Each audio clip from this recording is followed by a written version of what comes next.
Chers amis, bonjour. Je vous présente un petit chat qui cherche à être adopté. Voilà, je l'ai dérangé pendant sa sieste. Mille excuses. Alors, ce matin, je vais vous parler des chats. C'est vrai que j'ai une relation avec les chats particulière parce que on en avait une noire et blanche chez mes parents à la ferme, quand j'étais enfant, que j'aimais beaucoup. Alors, si je vous parle de ça ce matin, c'est pour une raison particulière. Il se trouve qu'il y a 2 mois environ, enfin, je ne sais plus exactement, il y a une petite chatte qui s'est adonnée à la maison, qui était maigre comme un clou, extrêmement farouche, parce qu'elle était impossible à approcher, enfin, elle était dans un triste état, et puis évidemment, elle avait un début de gros ventre, si vous voyez ce que je veux dire. Donc évidemment, par définition, je ne pouvais quand même pas la laisser comme ça, quoi. Donc j'ai voulu déjà commencer par l'apprivoiser pour qu'elle n'ait plus peur. Donc j'ai pris toutes les précautions, j'ai fait un remake du Saint-Exupéry avec le renard, et ça s'est bien passé en fait. Enfin bref, au moment où elle a eu ses petits, donc les 5 petits sont nés au mois de novembre, et je crois que c'était à la mi-septembre ou début octobre, je sais, non, début septembre, mi-septembre, je sais plus, enfin bref, j'ai pas noté la date. Je suis coupable, je plaide coupable. Peu importe, je me suis occupée de tout le monde, etc. Bon. Là, actuellement, j'en suis au stade où je cherche à donner les petits. Donc, j'ai 3 mâles, un roux, un noir et blanc et un gris. Et puis 2 petites femelles qui sont écailles de tortue, mais très floues, gris, beige et blanc, et un petit peu le poil un petit peu long. Enfin, les 5 petits ont le poil un petit peu long. Ils sont juste absolument craquants, quoi. Donc évidemment, ces petits chatons sont patrouillés, caressés, etc. depuis leur naissance du mieux que j'ai pu. Parce qu'évidemment, à chaque fois, je faisais pas attention. Ah, un peu plus celui-là, je m'adapte, hein, quand même. Voilà, et je prends, je caresse et je patrouille celui qui se trouve à proximité, plus que de faire attention à l'un ou à l'autre. Aujourd'hui, je me retrouve dans la situation suivante. La maman donc risque d'être prise de nouveau parce qu'elle n'est pas stérilisée. Et si je fais cette vidéo, c'est surtout par rapport à ça. Il est extrêmement important quand vous avez des animaux de compagnie de veiller à ce qu'ils ne puissent pas se trouver saillis de façon accidentelle. Alors pour les chiens, peut-être que c'est plus facile à maîtriser, sans qu'il y ait d'opération, je veux dire.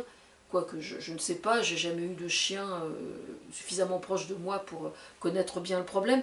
Mais en ce qui concerne les chats, je connais beaucoup mieux, et le chat se comporte exactement comme un animal sauvage sur le plan de la reproduction, c'est-à-dire que si jamais il n'est pas stérilisé, il fait des petits sans cesse. Bon, alors moi je vais faire stériliser ma chatte, j'ai envoyé le devis à ma curatrice et j'attends qu'elle réponde, qu'elle me donne l'accord pour que je puisse le faire par l'intermédiaire du vétérinaire. Si je fais cette vidéo, c'est pour informer de la situation du chat en général dans la société d'aujourd'hui. C'est la facilité d'avoir un chat, d'accord? C'est la facilité.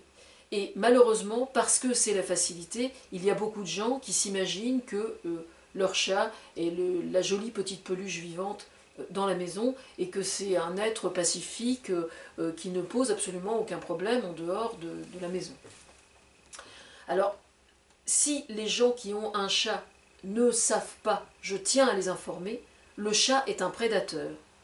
D'accord? Ça veut dire qu'un chat, même s'il est correctement nourri chez lui, quand il sort de l'appartement ou de la maison ou qui est chez lui, parce qu'on habite quand même beaucoup plus chez son chat que l'inverse, la formule n'est pas de moi mais c'est quand même la vérité, il se trouve que ce chat-là, dès qu'il sort de chez lui, c'est un prédateur et c'est un tueur. Alors si je dis ça, c'est parce qu'on sait aujourd'hui, les scientifiques qui travaillent sur la faune, la faune de chez nous, au niveau des oiseaux, enfin n'importe quel animal, savent que le chat est responsable d'une très grande diminution du nombre des oiseaux dans le jardin par exemple.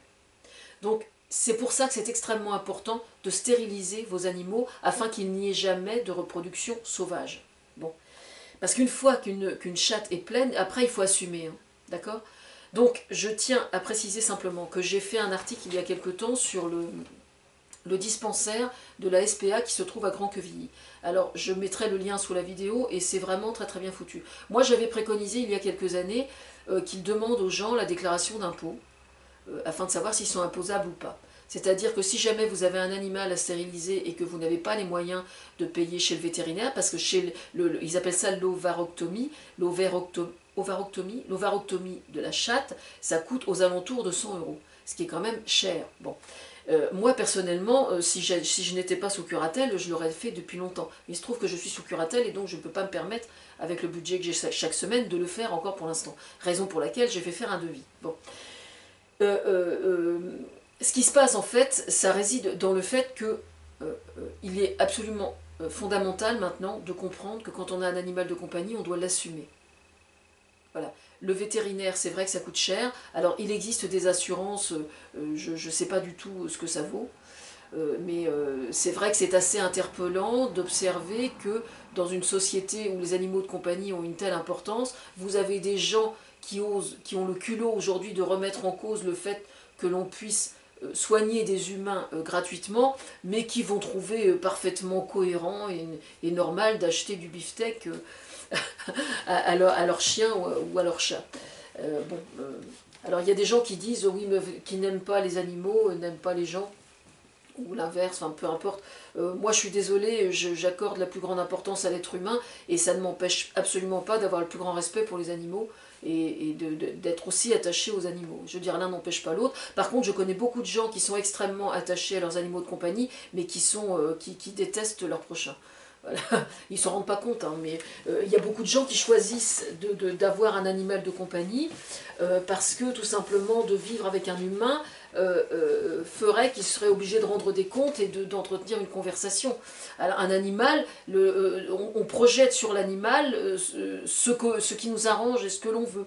Hein. Et moi, la première, hein, je vis seule, j'ai cette chatte là maintenant qui est juste absolument adorable, extrêmement attachée à moi, qui est d'une gentillesse absolument dingue. Chaque matin, dès qu'elle entend que je me lève, elle arrive et elle est là comme si j'étais le centre du monde. Parce que chez un chat, c'est pas si. Chez un chien, c'est un chien ou une chienne, c'est courant, mais chez un chat, c'est pas si courant que ça. Bon, mais toujours est-il qu'on projette quand même sur l'animal ce qui nous arrange. Hein. Moi, j'ai connu quelqu'un, par exemple, qui était quand même extrêmement particulier, et quand il parlait à son chien, il disait « Oh, mais t'es une pupute, hein, ah, ma petite salope, etc. » Bon, oui, c'est risible, mais c'est quand même la vérité. Hein. Bon, quand vous voyez quelqu'un en train de parler à son chien en l'insultant pendant une demi-heure, si vous voulez, je trouve que c'est interpellant sur le plan sociologique et psychologique aussi. Bon, je glisserai sur ce cas particulier, je veux dire par là qu'il faut quand même être assez réaliste, c'est quand même la vérité. Si je parle de ça ce matin, c'est parce que c'est un sujet qui me tient vraiment à cœur. Alors, si je considère... Alors, je vais pousser le bouchon plus loin que ça, il y a des gens qui vont me détester, je suppose, mais c'est pas grave, j'assume. Moi, je préconise carrément le fait d'avoir un permis d'avoir des animaux, d'avoir tel animal de compagnie. C'est-à-dire que le fait d'avoir un animal de compagnie, on le déclare. Il n'est pas question on ne le déclare pas aux impôts, c'est pas du tout ça le problème. Le problème réside dans le fait que le fait de choisir d'avoir un animal de compagnie, on doit absolument l'assumer. Il n'est pas normal que des gens puissent abandonner leur animal, il n'est pas normal que des gens abandonnent leurs animaux pour partir en vacances. Pour moi, c'est quelque chose qui est absolument inentendable. Et l'ASPA, alors évidemment, c'est au bon vouloir de tout le monde donne ce qu'il peut, et le résultat, c'est quand on veut récupérer des animaux, on est obligé de payer, et je trouve relativement cher, mais ils n'ont pas le choix, évidemment. Ils n'ont pas le choix parce que eux, évidemment, les refuges, etc., et les AVA, associations de vieux animaux, il faut bien qu'ils vivent aussi. Hein. Donc voilà, le problème est là. Donc je sais qu'il y a des gens probablement que ça va interpeller ou qui vont pas être d'accord, mais bon, c'est pas grave, hein, j'assume, je suis absolument persuadée que c'est absolument ce qu'il faut faire. Voilà. En ce qui concerne le cabinet vétérinaire, il est normal qu'un vétérinaire se fasse rémunérer, il faut bien qu'il gagne sa croûte lui aussi, mais c'est vrai que 100 € pour stériliser une chatte, il y a beaucoup de gens que ça fait reculer, quoi, si j'ose m'exprimer ainsi. Et donc ce que j'avais proposé moi dans mon article, c'était que les cabinets vétérinaires se rapprochent des dispensaires de la SPA et qu'ils proposent des solutions alternatives pour que ça coûte moins cher. Donc le cabinet vétérinaire de Pavilly propose de faire des stérilisations groupées, c'est-à-dire que si vous avez 2 ou 3 animaux à stériliser, eh bien ils font un tarif dégressif. Donc ça me semble être vraiment quelque chose d'important. Donc moi je cherche à donner mes 5 chatons. Donc il y a un mâle qui est, enfin j'ai dit au début de la vidéo, j'ai fait plein de vidéos hein, de toute façon et de photos, donc je vais mettre tout ça sur Facebook ou ailleurs, sur internet, et puis comme ça vous pourrez les voir. Enfin ils sont juste, ils sont pas du tout farouches parce que je les ai énormément caressés, patrouillés, massés, etc. Et j'ai aidé la maman est venue me chercher pour mettre ses petits au monde. Et je peux même vous dire que Thomas Fersen voyait l'accouchement en direct sur Skype pendant toute la nuit. Et il m'a même réveillé en pleine nuit pour être sûr que j'aille vérifier qu'il n'y en avait pas un nouveau de né. C'est vous dire si on suivait ça de près tous les deux. Je ne peux pas dire mieux.